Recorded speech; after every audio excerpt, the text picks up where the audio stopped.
guys coming in after?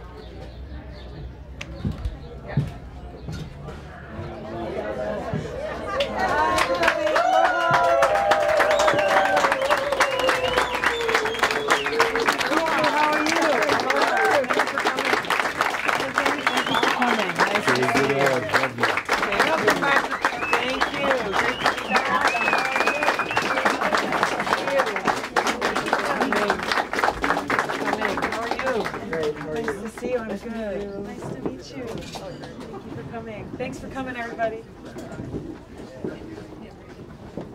The floor is yours. Thank you. Welcome, everyone. Thank you all for being here. I want to thank Revelations Cafe for allowing us to be here. Thank you, Tulsi's staff, for allowing this event to happen. I see some familiar faces, but for those of you who don't know me, my name is Daniel Clark. I've been a resident of Iowa all my life. I've been lived in Mount Pleasant for about 16 years. In 2018, I ran for U.S. House to represent Iowa's 2nd Congressional District. But before that, in 2016, I was a Bernie Sanders national delegate. And during that campaign, I learned about Congresswoman Tulsi Gabbard. She first came onto my radar when she stepped down from her position of the vice chair at the Democratic National Committee, on the Democratic National Committee, to support Bernie Sanders. And I knew then that she was one to watch. So before her serving in Congress, Tulsi was elected in 2002 at the age of 21 to the Hawaii State House, the youngest legislator ever elected in Hawaii. And in 2004, she voluntarily deployed with her unit in the Hawaii National Guard to Iraq as a field medic. And then in 2007, while working as a legislative aide for Senator Daniel Akaka, Tulsi graduated from the Accelerated Officer Military Academy, or school, from the Alabama Military Academy, the first woman to graduate with the Distinguished Honor Graduate in the school's 50 years.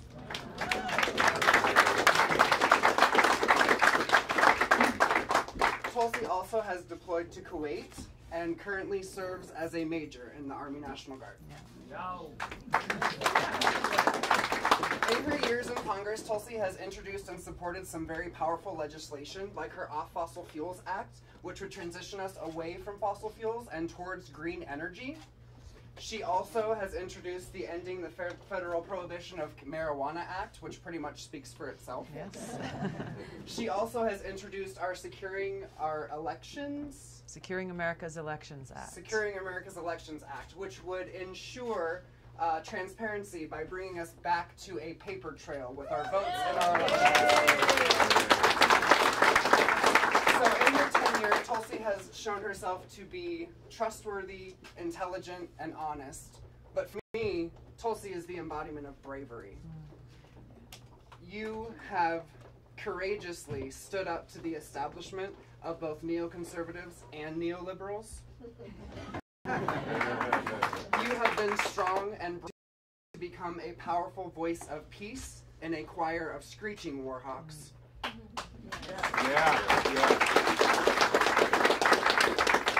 But most of all, the most courageous act that I can think is that you have stood up to both Republicans and Democrats alike.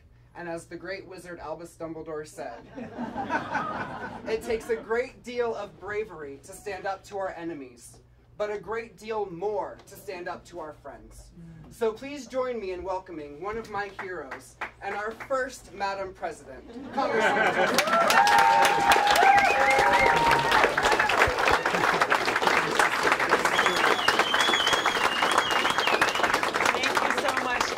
Thank you for your kind introduction. Thank you to Betsy, who's the cafe manager here. I don't know if she's probably working somewhere in the back. Thanks to Revelations Cafe for hosting us here and letting us take over for a few minutes. And I want to say thanks to Harold and Kayla for volunteering and helping us get set up. And most importantly, thanks to all of you for taking the time to come out. It's great to be back here again in Fairfield. And to receive such a warm welcome as you always give. So thank you very much. It's a little warmer this time. The last time I was here, the sun is shining. It's a beautiful day. And coming here always fills my heart with hope and with inspiration. Because it is people like you, it is people like us that provide the opportunity for us to bring about the kind of change that we need to see in this country and in the world. You know, sometimes we can make the mistake of slipping into a dark place when we open up Twitter, start reading too much on Facebook or watching cable news, because what we're surrounded by is a lot of darkness, a lot of divisiveness, a lot of hatred, and people in positions of power and influence who are seeking to tear us apart, who are seeking to pit one group of us against another for whatever their own selfish goals or objectives may be, without regard for the impact on us, without regard for the consequences that come from this divisive and hateful rhetoric. And this is coming from self-serving politicians in Washington who are looking to get more political power. It's coming from greedy corporations and special interests in Washington who will seemingly do anything to improve their bottom line. And it's coming from some in the media who are looking more for ratings than actually looking at what the negative impacts are of furthering divisive rhetoric. So this is where we come in.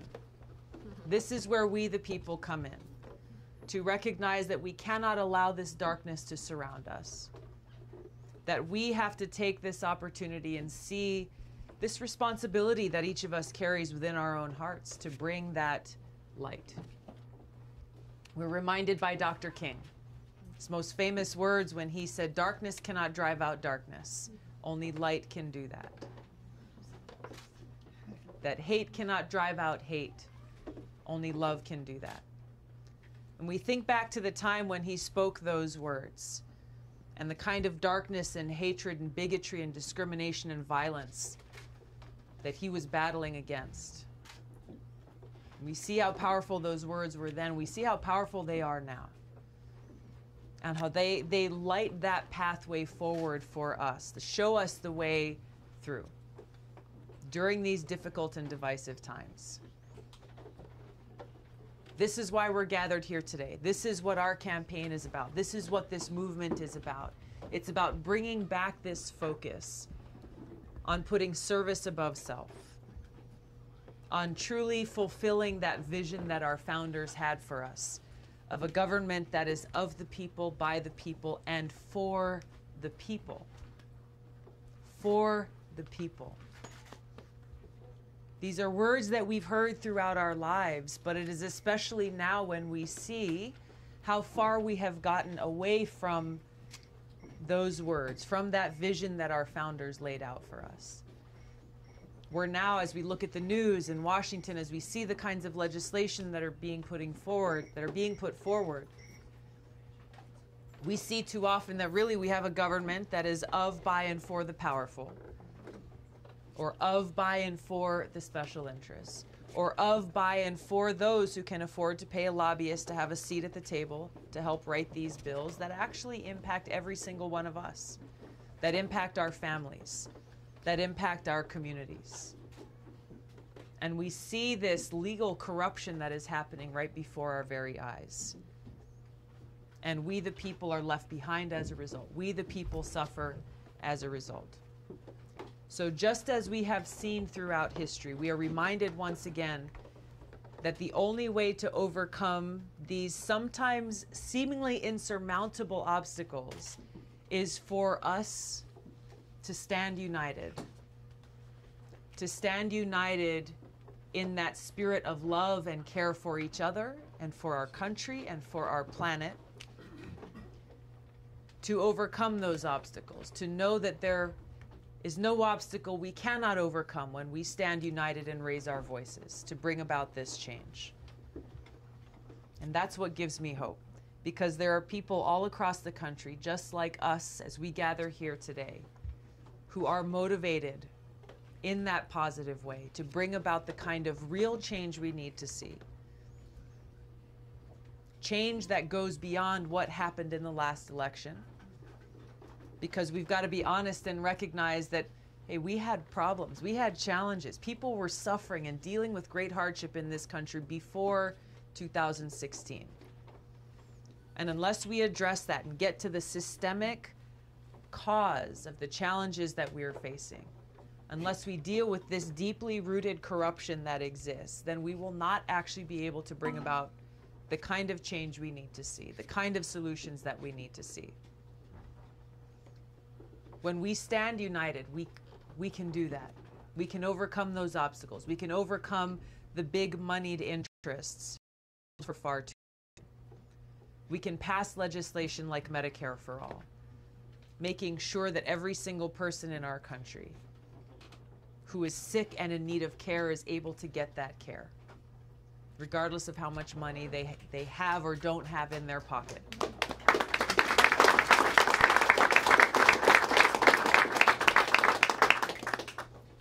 We can bring about real reforms to our healthcare system to bring down the cost of prescription drugs by getting rid of this influence of big money in politics. We can change the law to make it so that Medicare can actually negotiate with prescription drug companies to bring those costs down for all of us. We can pass legislation like those we've introduced to allow us to re-import drugs at a cheaper price from countries like Canada. There are simple steps that we can take when we put the well-being of our people at the forefront of our policy decisions. We can bring about real justice reform, closing down private prisons, ending the federal prohibition on marijuana, ending this failed war on drugs, getting rid of this cash bail system that discriminates so heavily against those who are the have-nots. We can bring about these changes when we stand united. We can make the kinds of big and bold investments that we know we need to make, that you in Fairfield are leading the country in many ways on, in investing in green renewable energy and sustainable agriculture. Recognizing that these are the kinds of steps that we need to take to get ourselves off of this addiction to fossil fuels and to build a green renewable energy economy for today and for the future. To recognize how wrong of a path we have been on when it comes to agriculture, where our government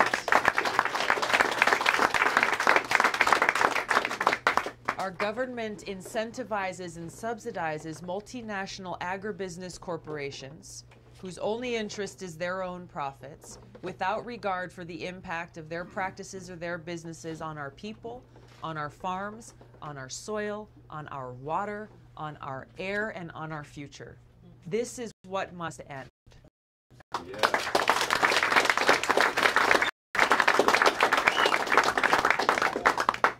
These are the kinds of investments and changes we need to make. Investing in education, making sure we're providing our kids with the tools for success that they need in this 21st century economy. Investing in protecting our planet. Investing in our people. Investing in our future. These are things that some have talked about, others simply ignore. These kinds of big changes. But now is the time, now is our opportunity to actually be able to make this happen. And each of these things that I've talked about, these are not partisan issues. These are not issues that divide us as a country, because when you look at it, these are things that impact every single one of us, regardless of whether we're Democrat, Republican, Independent, Libertarian, whatever the case may be. We all want our kids to have clean water to drink and clean air to breathe. We want them to have a safe and secure place to live and grow up in and thrive.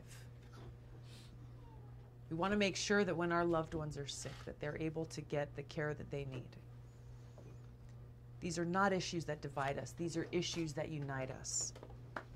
We will have different ideas on how to get there. That's okay. We shouldn't be afraid of that. By staying grounded and focused on our common purpose of putting service above self and putting the well-being of our people and our planet at the forefront, this is how we can stay united and bonded together, bringing our different ideas to the table to find those solutions that we can implement to impact our families today and for our future. Now, as you know, some of you may have been here the last time I was here. Everywhere I go, as we talk about these important issues that keep many of us up at night because they impact us on our day-to-day, there is one issue that's central to the rest that too often gets forgotten. But it is an issue that we must address in order to make these kinds of changes and investments that we need to make. And that issue is the cost of war and the priorities in this country. Unless we address the fact that we have and continue to spend trillions of our hard-earned taxpayer dollars, dollars that are coming out of every one of our pockets, to continue to wage regime change wars in other countries. Wars that are counterproductive on every level. Wars that take a toll on our men and women in uniform, and my brothers and sisters who put their lives on the line in service to our country. Wars that take a toll on our service members who come home and who bear wounds and injuries that are both visible and invisible, scars that stay with them forever. Wars that take a toll on the people in the countries where we wage these wars, where countless lives are lost, where suffering is increased, where their homes and their countries are destroyed. Wars that undermine our national security. Wars that make us less safe because, as we've seen in countries like Iraq and Libya and Syria, terrorist groups like ISIS and Al-Qaeda have been strengthened and grown. In Syria today, Al-Qaeda is stronger now, is bigger now than they ever have been before. And wars that undermine our economy, wars that undermine our communities and our families because of those taxpayer dollars that are being taken away from us to wage these wars, leaving us in the position that we are in today, where you have politicians in Washington who continuously tell us, sorry, there's just not enough money to have health care for all. There's just not enough money to make sure our teachers are paid, that we have special education teachers for our kids. There's just not enough money to make sure that every single American has clean water to drink.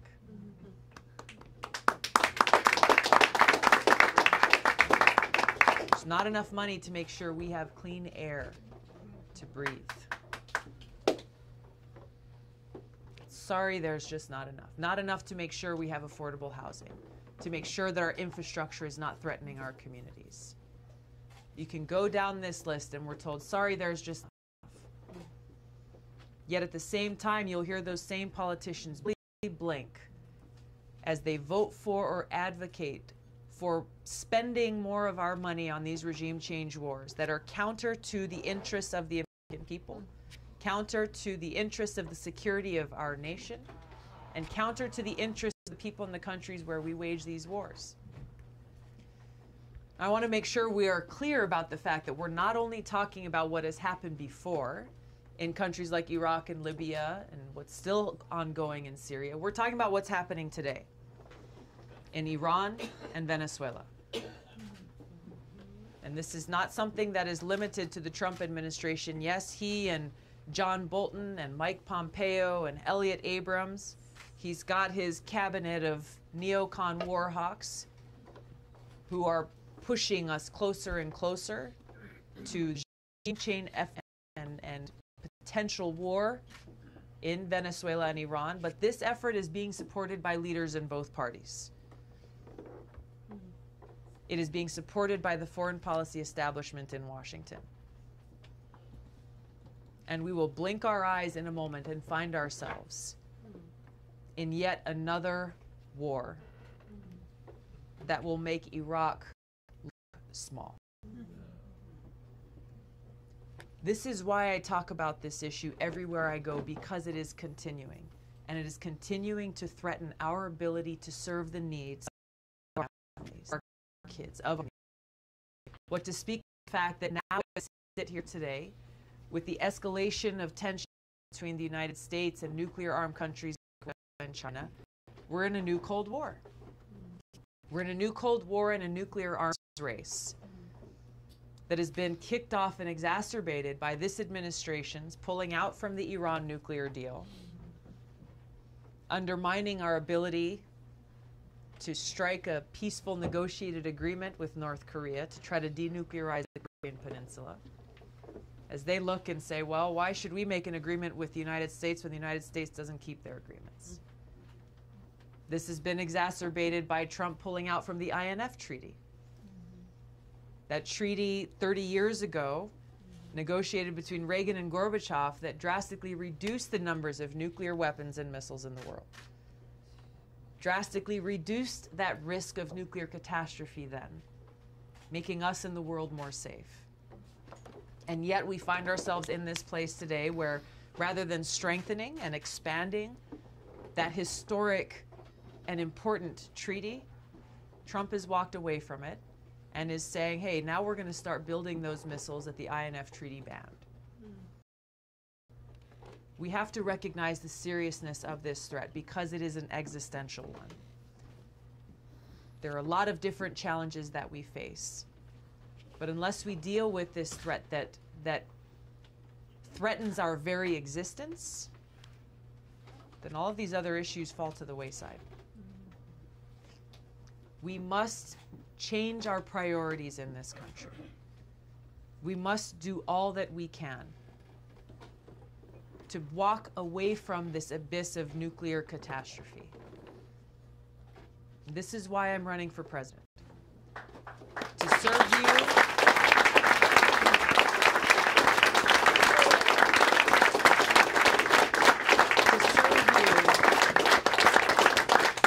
as your president and commander-in-chief, to end these regime change wars, to stop sending our men and women in uniform to fight in these battles and in these countries where we have no business being. Work to end this new Cold War and nuclear arms race.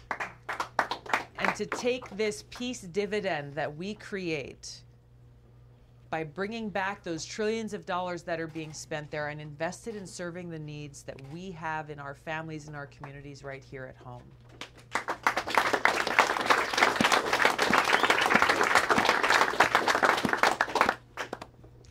To bring about this change will require every single one of us standing up, standing united, standing together, to bend that arc of history away from war and towards peace. Absolutely.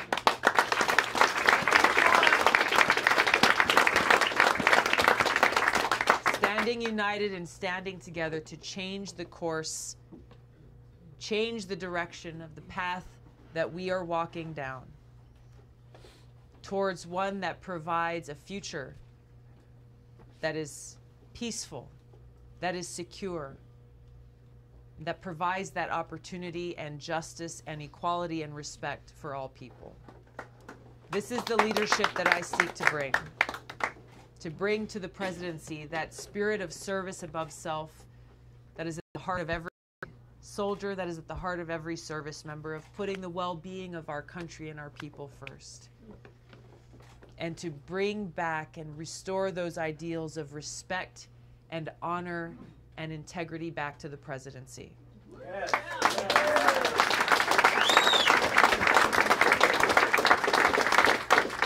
I'm asking you to join me. I'm asking you to join me in this movement for peace, both here at home and abroad, to bring about this future, to make this possibility a reality. We are the only ones that can make this happen. Are you with me? Yeah.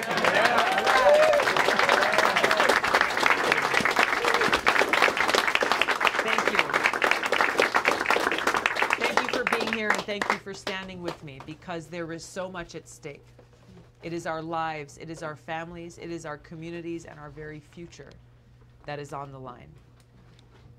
This is not about politics, and this is not a game. This is real. It's real for all of us. Thank you so much. I'd love to take some questions. Start right here.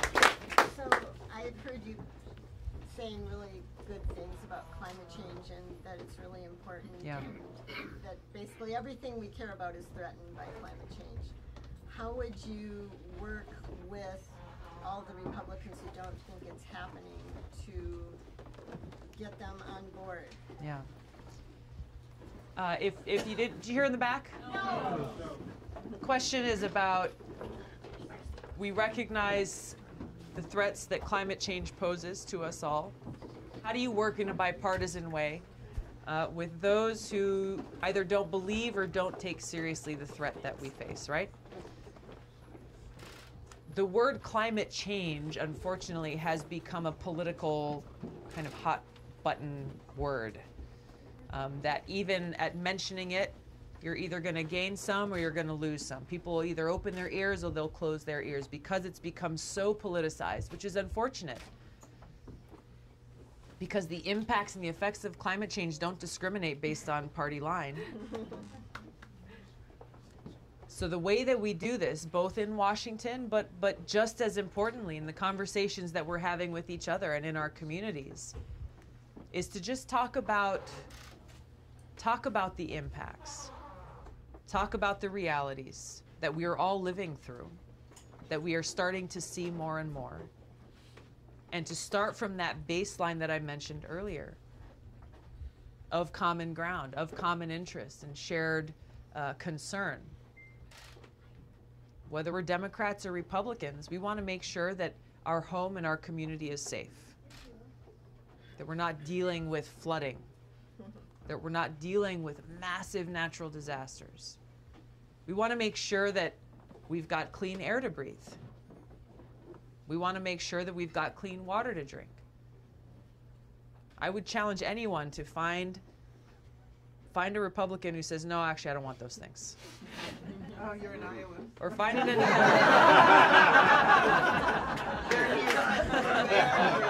know what they say when it smells really bad because of the housing or whatever? They say it's the smell of money. I've heard that. I've heard that. How do you counter that? What do you say? I guess I would challenge that the vast majority of people would find a shared interest in what we're talking about. That even with those pig farms, now we've smelled them throughout our travels across your state. It's the practices, it's how we're going about living our lives, how we are pursuing our agriculture industries, how we are farming that can make the difference. I think one of the obstacles that stands in the way of being able to have these conversations, unfortunately, is both sides prejudge each other and they're not actually interested in a conversation or listening and understanding where someone may be coming from, even if they completely disagree with you. And this is where it's so important for us, just as people, to start those conversations, to be willing to have them, even with those who are quote unquote on the other side. I did have a conversation like that. I was sitting next to somebody in the theater, and she runs a pig farm, you know, and she said it's much easier for her now because somehow technically there are advances that she doesn't have to do as much, and the income is more dependable. She can rely on it. And I was really at a loss. Well, I didn't know what to say back to her. I didn't know how to counter that, or, you know. Yeah, well, again, I mean, there I think are a lot of different examples, but I think to your point, once you get to maybe the root fear that may be driving their position, maybe different from yours, it helps us to create that understanding and that empathy, which then we can have a conversation and start to talk through, okay, well, hey, have you thought about farming in this way? That might create more income or revenue, that would potentially be better for the environment, that would be better for the water that surrounds us and the water that we drink. The point is that if we continue down the path that we are on in this country, where one side is always right, the other side is always wrong, regardless of the issue, that a Democrat won't vote for a Republican bill just because it's a Republican bill, regardless of the substance. A Republican won't sign on to a Democrat bill just because it's a Democrat bill, regardless of the substance. where you're either for addressing climate change or you're against it. You're either for this or against it. As long as we continue to park ourselves in these opposite camps with arrows pointing at each other, there is no way we will make progress on any issue. So that's a long-winded answer to your question. I'm very sorry. Yes, sir. I just want to thank you for speaking out on the issue of Julian Assange and protecting his press freedoms. It's very courageous. I believe you're the only presidential candidate to make a statement in that regard.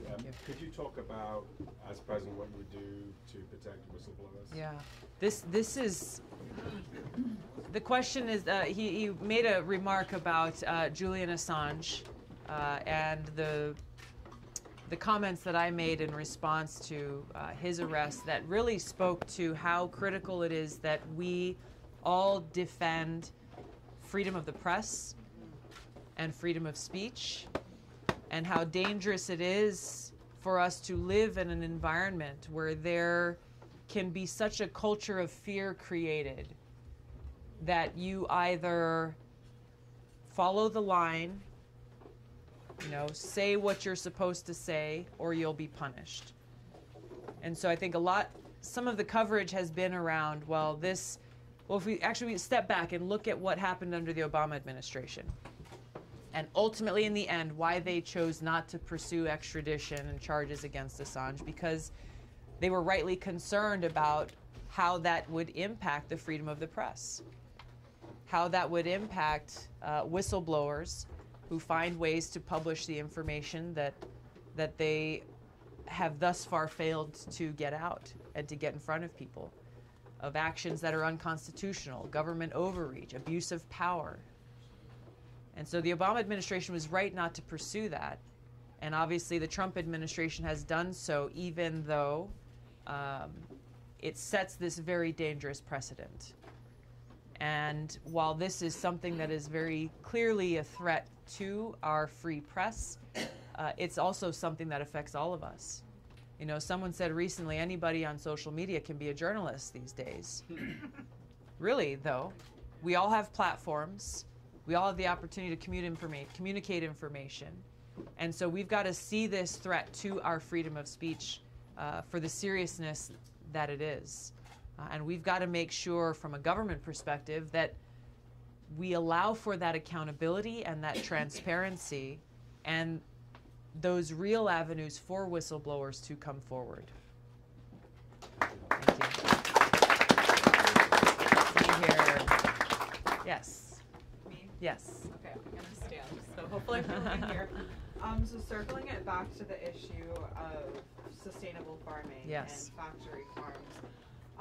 It's kind of funny. I just figured out about you yesterday. I didn't know you existed, and now I'm here. And now we're here. But I'm actually the president and founder of a nonprofit animal rights organization called Peace, and we stand for the promotion of equality, acceptance, and compassion everywhere. And we're launching a program right now called Grow. And with Grow, there's three primary aspects. The first is working with current farms to make sure that they're nonviolent towards human animals, non-human animals in the earth. The second aspect is helping CAFOs and just AFOs, just all animal feeding operations, transform into year-round veganic greenhouses in a way that's sustainable for the farmer and for the earth and for the community. So all of these CAFOs that we have around here, we can't just ban them or get rid of them, but we can transform them, and we can transform the economy of Iowa and the entire United States of America. And the third aspect is an urban farming program where we teach people how to farm veganically in their homes and in their gardens and their yards so that people can sustain themselves. And I was wondering if this is a program that your administration would be interested in adopting. Yes.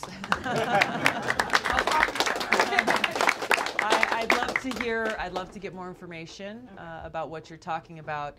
But I want to hone in on one of those points that you mentioned, which is as we look at the past and the present of these farming practices that are so damaging to our health and to the health of our planet, we can't make the mistake of just saying no, no, no, no, no, without recognizing the people as you mentioned, whose lives are impacted, whose families depend on these farms or these practices to put food on the table, to survive, to put a roof over their heads. So as we identify the problems, which are very important, and as we identify the root of those problems and how really even the people who are running these farms are dealing with dealt a very bad hand, these huge multinational corporations really are the ones making all the money and not dealing with any of the negative impact. So recognizing those who are impacted, saying, hey, this is actually really not a good deal for you or for anyone else. Let's put forward some other options and ideas so you can continue in farming, earn a better income, provide a product or an opportunity that's better for the soil, better for our planet, better for water, better for people, then we have real solutions. And I think bringing about those real solutions are absolutely critical as we're talking about agriculture, as we're talking about getting us off of fossil fuels, as we're talking about bringing about a lot of these kinds of changes that we need to see. We can't just say, well, we're against this and this and this, forgetting about the people impacted by it, and really offer solutions that are holistic. Striped shirt. Yes, sir. It's different policy. Okay. Tulsi, on the INF, it was alleged that Russia complying with important provisions of the INF. On the China trade talks that are going on, there have been a lot of allegations that these have been stealing American intellectual property. Yeah. So those are very tough problems. How would you deal with them, if not the way the Trump administration has dealt with them? Sure. Yeah, two very different issues, but tied into really the approach to foreign policy and how we deal with countries where we have some serious differences, where we have some serious issues that need to be addressed. I think from a broad perspective, the problem with the way this administration has chosen to deal with these issues, as well as issues with other countries, including Canada and Mexico and other countries, is to take an approach that is centered around conflict rather than cooperation. To take an approach that basically presents a zero-sum platform, which is for the United States and the American people to win, these other countries must lose. And that if they're winning, quote unquote winning, then we are losing. When that's just not reality. That's not the way that it is. And we won't actually get to a point where we can resolve these issues that must be dealt with if that is the approach. And we end up in the situation where where tensions continue to escalate, rhetoric continues to escalate, dangerously so, given we're talking about nuclear-armed countries. And with the United States and Russia still having nuclear missiles pointed at each other on hair trigger alert. So, you know, with the, for example, it requires a summit, it requires dealing with the issues at hand, dealing with what Russia has been doing, but also looking at the decisions that our government has made that have increased those tensions and even potentially violated that treaty as well. We can't be honest brokers unless we are willing to see the other view, willing to be honest about the decisions that we have made that have brought us to this point, and then being able to work that path forward towards resolving those differences. Many in this administration, many in Washington, the establishment will say, well, we've tried and we failed, or we've tried and it's not been successful, and that's why Trump left the treaty. That's unacceptable to me, given what's at stake. So we have seen, and I think the example of Reagan and Gorbachev is a great one. Many, many people at that time said what they were seeking to do was absolutely impossible, would never happen. But they did the work that was necessary to come together to recognize, hey, it is within our mutual interests and the interests of our people to de-escalate this nuclear threat, to reduce the numbers of these nuclear missiles. With China, you know, there are serious issues with regards to IP theft, serious issues with regards to the trade imbalance that we are facing. But rather than dealing with these issues in a responsible way and in a constructive way, what we've seen from the Trump administration is an approach that is escalating a trade war that could potentially turn into a hot war. It's escalating a trade war, creating a huge amount of uncertainty for our domestic farmers and manufacturers and domestic industries without appearing to have any real strategy or ultimate objective that we can see on the forefront. So it's created problems and also created a threat where we shouldn't have one. Overall, as we look at our relationships with other countries and how we deal with these very specific problems, but also how we deal with this threat of climate change. Even if we are to do every single thing that we must do in this country, it still would not be enough. It requires us to be able to work with other countries, to work with countries like China, to recognize, hey, we've got our issues we've got to work out here, but we know that this is a threat that faces us all. And we've got to take a concerted effort and action in order to address it, because it will impact all of our futures. Thank you. Thank you very much. We're going to have, if there's any press, we're going to do a 5-minute press avail. She's going to meet and greet with some of you, and then we'll have to get on the road in about 10 minutes. I would like to see a poster behind you. I understand you're going with Francis. We went this morning. He's the one that was